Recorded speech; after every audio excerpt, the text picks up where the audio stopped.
Hello दोस्तों, नमस्ते। मैं हूं ब्रजेश। स्वागत है आप सबका हमारे YouTube चैनल कहानियों की दुनिया में। आज की हमारी कहानी का विषय पशु पक्षी और मनुष्य। पशु पक्षियों का मनुष्य के साथ और प्रकृति से क्या तालमेल है। कहानी बड़ी रोचक है, ध्यान से सुनिएगा।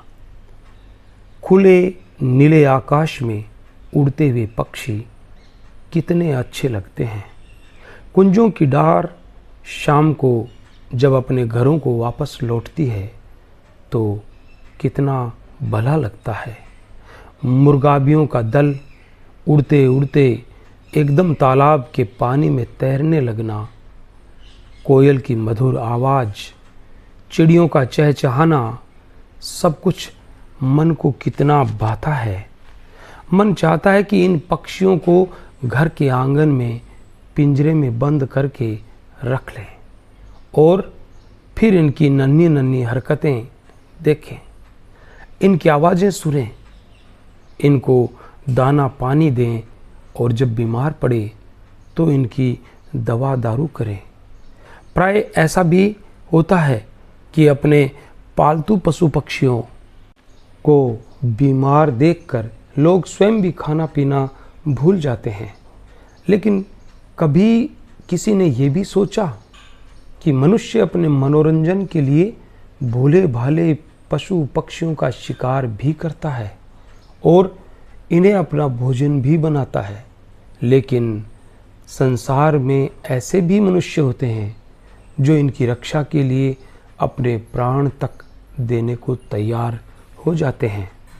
देश विदेश में कई कहानियाँ प्रचलित है कि इस तरह मनुष्य की रक्षा के लिए पशु भी अपनी जान दे देते हैं या उन्हें अपना भोजन बनाने से इनकार कर देते हैं। ये कहानी तो बड़ी प्रसिद्ध है कि एक पुरुष को जब शेर के पिंजरे में फेंका गया तो उसने उस आदमी को खाने से इनकार कर दिया, इसलिए कि कभी उस पुरुष ने उस शेर के पांव से कांटा निकाला था। यद्यपि शेर कई दिनों का भूखा था, लेकिन वह उस पुरुष को नहीं भूला जिसने कष्ट में कभी उसकी सहायता की थी। ऐसी भी कई कहानियां हैं जिनमें पशुओं और पक्षियों के प्रति मनुष्य की करुणा और प्रेम की भावना प्रकट होती है।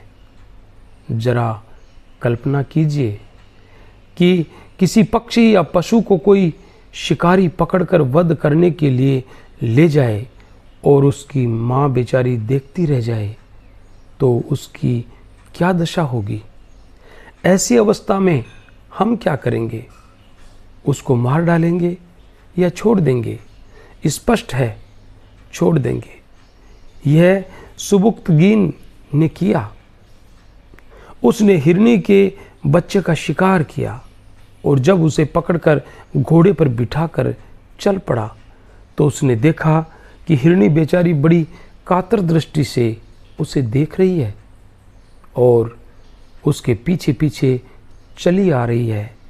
हिरनी की करुणा भरी आंखों को देखकर शिकारी के मन में दया की लहर उमड़ पड़ी और उसने हिरनी के बच्चे को छोड़ दिया। एक बड़ी प्रसिद्ध कहानी है। एक थे राजा शिवी। एक दिन वह वन में घूम रहे थे कि एक कपोत फड़फड़ाता हुआ उनकी गोद में आ गिरा। कपोत बड़ा डरा हुआ था। एक बाज उसका पीछा कर रहा था। बाज तो कपोत का बैरी है ही। वह कपोत पर झपटने ही वाला था कि कपोत राजा शिवी की शरण में आ गया। उसके पीछे पीछे बाज भी तुरंत वहां पहुंच गया। बाज ने राजा से कहा, ये कपोत मुझे दे दो। क्यों? राजा ने पूछा। ये मेरा आहार है, कितनी देर से मैं इसका पीछा कर रहा हूं। राजा ने कहा, मैं कपोत तुम्हें कैसे दे दूं? ये मेरी शरण में आया है, इसकी रक्षा करना मेरा धर्म है। बाज बोला, लेकिन क्या ये भी आपका धर्म है कि किसी के मुंह से उसका भोजन छीन लिया जाए? आप जानते हैं कि कपोत मेरा आहार है, यदि ये मुझे न मिला तो मैं भूख से मर जाऊंगा।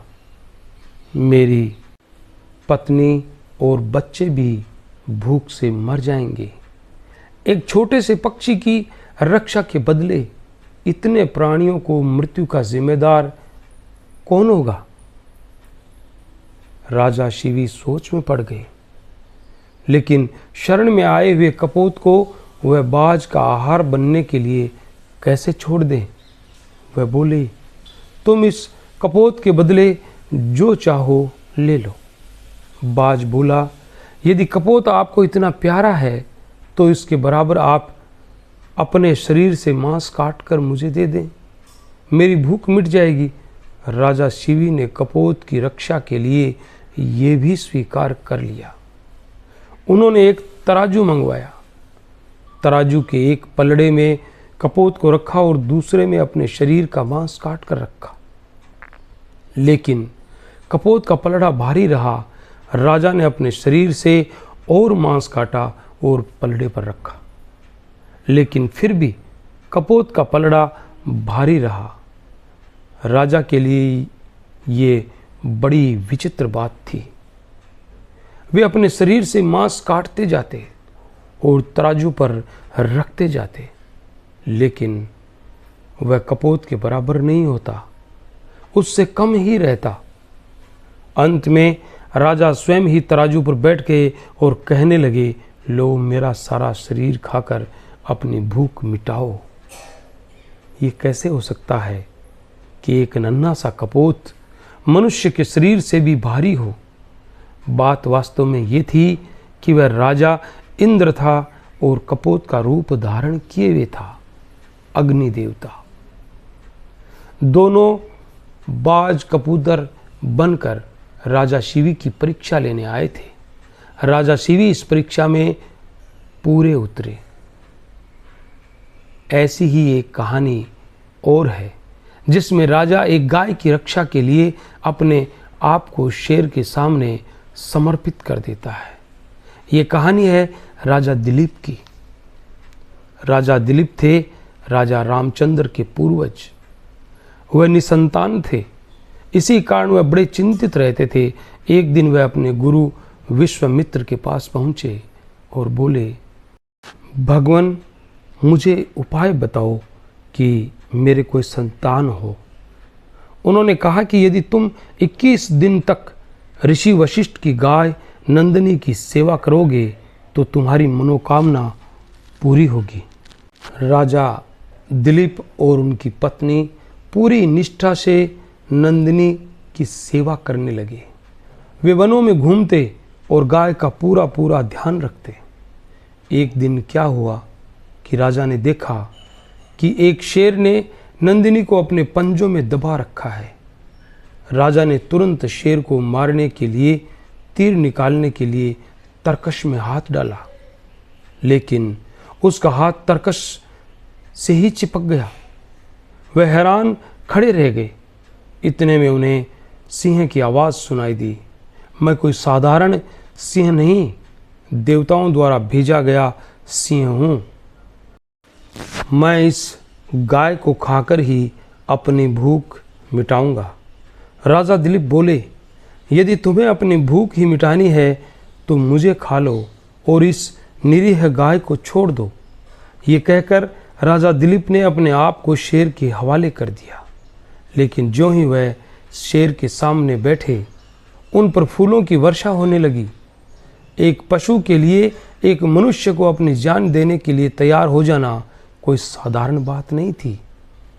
हिंसा से अहिंसा श्रेष्ठ है। मारने वाले के पास शारीरिक बल भले ही अधिक हो, लेकिन उसके पास मनोबल की कमी होती है। मनुष्य की श्रेष्ठता इसमें नहीं कि वह अपने शारीरिक बल का कितना प्रयोग कर सकता है, बल्कि इसमें है कि उसमें दया, करुणा और बलिदान की कितना सामर्थ्य है। मारने वाले से बचाने वाले का अधिकार श्रेष्ठ है। यह न्याय संगत भी है और मनुष्य के स्वभाव के अनुकूल भी। महात्मा बुद्ध कि बाल्यकाल की एक घटना है। एक दिन वह और उनका भाई देवदत्त जंगल में खेलने गए। देवदत्त ने अपना तीर सीधा किया और एक हंस को मार गिराया। सिद्धार्थ ने तुरंत ही हंस को अपनी गोदी में ले लिया और उसके शरीर से तीर निकाला और उसके घाव को मरहम पट्टी करने लगे। देवदत्त ने सिद्धार्थ से कहा, हंस मुझे दे दो। क्यों? सिद्धार्थ ने पूछा। इसलिए कि इसका शिकार मैंने किया है, देवदत्त ने कहा। सिद्धार्थ बोला, लेकिन मैंने इसकी रक्षा की है। दोनों में इस बात पर खूब बहस हुई कि हंस किसका है। बात महाराजा धीराज तक पहुंची। देवदत्त ने कहा, हंस मेरा है क्योंकि मैंने इसे मार गिराया है। सिद्धार्थ बोला, हंस मेरा है क्योंकि मैंने इसे बचाया है। राजा ने उनकी बात बड़े ध्यान से सुनी और फिर अपना निर्णय दिया। यह हंस सिद्धार्थ का है, इसलिए कि मारने वाले से बचाने वाले का अधिकार अधिक होता है। ये थी पशु पक्षी मनुष्य और प्रकृति की कहानी। कैसी लगी आपको? अगर हमारी ये कहानी आपको पसंद आई तो हमारे चैनल को सब्सक्राइब अवश्य कीजिएगा और कमेंट बॉक्स में कमेंट करके ज़रूर बताइए। मिलेंगे कल फिर किसी अन्य प्रेरणादायक रोचक कहानी में। तब तक के लिए all the best. Thanks for watching.